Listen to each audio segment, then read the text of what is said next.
Hi YouTube, M6CB back again with another video. Today I want to review the Yaesu FT1D. Now I've been after one of these radios for quite some time now. I've been wanting a Fusion Handie for God knows how long. And the FT1D was the one I actually wanted. They do an FT2D which replaced it. I mean, it's obsolete now. They don't make these now, but you can get them second hand for about £100, which is an absolute bargain. The FT2D which replaced this is basically the same radio from what I can see, just without the capacitive touchscreen, so I highly recommend it. So we'll have a quick look at the video, we'll have a quick look around the radio now and see some of the features. So let's have a look around the radio. So this is the Yaesu FT1D, really good radio. I'm really impressed with it. I got this second hand for about £100. It's discontinued now, but you can get them second hand really quite cheaply. For the amount of radio you get, it's a bargain really. The FT2D replaced it with the capacitive touchscreen, which doesn't seem to work very well from the videos that I've seen. So I'd highly recommend this one, and the features, they don't seem to be any difference between the FT2D and 1D on features, so I highly recommend the 1D. So yeah, we'll have a quick look around the outside. We've got an SMA antenna, a male one. I use a Nagoya one, which is a bit bigger if I'm out and about. It seems to do a little bit better, but this one's fine, no problems at all. It's got a GPS built into this radio. This is perfect for APRS, which is built into this radio. So it's got a proper dual band radio as well, so you can monitor, say, the calling channel on the top, and then you can have APRS on the bottom, and it'll send the beacons and receive packets whilst monitoring another frequency or band. So you can have it VHF, UHF, UHF, VHF, or both. You know, you have no problems with that. So that's really good. So yeah, we've got a nice big nice speaker there, really loud, really punchy. I have no issues whatsoever with that speaker. Really nice. On the side we have a PTT button, we have a monitor button and a volume button. So this selector knob here will change the frequencies, and also when you're going through the menus you use the knob at the top to go through the menus. But if you hold down the side button, it will do the volume. So that's fine. We've got a on and off button on the side, and if you just press it, it'll lock the keys. So you can see the little padlock there. Press it again, the lock's gone. On this side you've got a speaker mic port.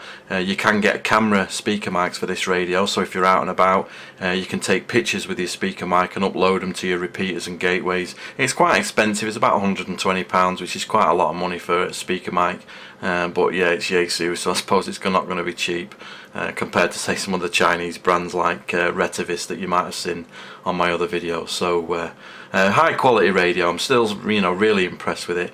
We've got a DC port there to charge it up with. You can also get a desktop charger which will fit in really nice, and you've also got a data port for obviously programming or firmware upgrades, and a micro SD card as well.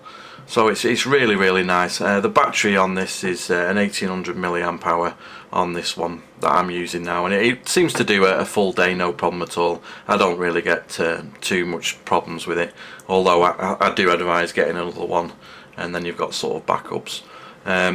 So I'll just have a quick, I won't go too heavy into the menus. I'll put a link in the description where you can download the manual and see more features for yourself from Yaesu, and then you can have a closer look at some of the features. But it's obviously FM and C4FM, so it'll do digital fusion, which is really good. Obviously APRS. It's got a band scope, this radio. I can't do it now because I'm connected to my hotspot. So that's how I use this mostly, is through my hotspot. But you've got a band scope on it. Obviously it'll do 5 watts power. You can change, I think it's got 4 power levels on this radio, so you can really lose the lowest power possible if you're close to a hotspot, and make that battery last even longer. So you just hold the display button down. Also, another cool feature with this, if a signal's coming through from a station, you can hit the display button and it will tell you the direction they're in and how many kilometers away they are. You can see it just changed then because someone else keyed up. So that's a really nice feature with this. And obviously with it being GPS, when you're transmitting, they will know where you are. Obviously you can turn it on and off if you don't want people to know your position, but that's really nice. So if you hold the display button, this will take you into the menus. I mean, I won't go into heavy detail with it, but you can obviously input your call sign. I haven't programmed this with any repeaters or any of that sort of thing. I mean, I just use this for my hotspot and the gateways that me and my father-in-law do. Links will all be in the description. So that's how I mainly use this radio. This light here, you can use it as a torch, so you can use that if you're out and about fishing or that kind of thing. You need a torch. Obviously you've got an LED on A and B here that light up on each band, whichever one's coming through, but this one is the torch light. So yeah, it's got general monitor, I think it's called, so any Fusion users in a certain vicinity of you, it'll pop up and let you know that there's somebody close within range. You've also got a full wires X button there. On the FT70 that replaced this radio, you don't get a wires X button, I don't think, and that's really not got anything like the features this has. As I say, if I was in the market, I wouldn't buy the FT70. I'd either buy the FT1 second hand for the same, well, probably cheaper than the FT70, or I'd go for the FT2D if you don't mind that sort of capacitive touchscreen. But yeah, we've got wires X, got the SD card so you can store pictures and voice messages from gateways and stuff, so that's really quite good. Display, you can change the contrast, all that kind of thing, that you can have the display light continuous or going off after a certain amount of seconds. We've got a band scope, you can change the transmit power, all that sort of thing. You can manually beacon your APRS, or you can set it into intervals. Quite simple stuff really. As I say, I'll put a link in the description where you can download the manual and stuff if you want and have a closer look at the features.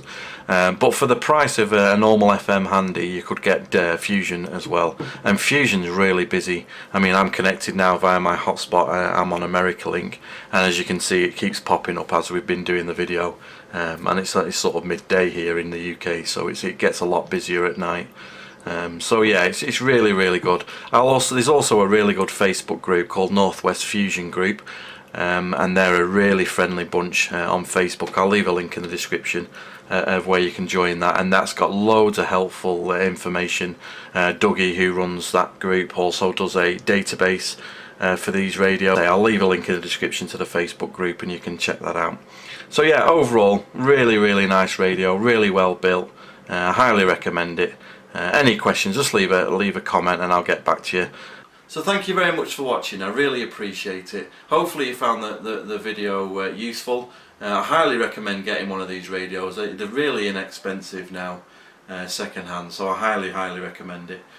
So thank you very much. Please like, comment and subscribe for further videos, and don't forget to put the bell notification on so you don't miss anything when I upload. And until the next time, I've been M6CB, you've been very kind to watch. 73.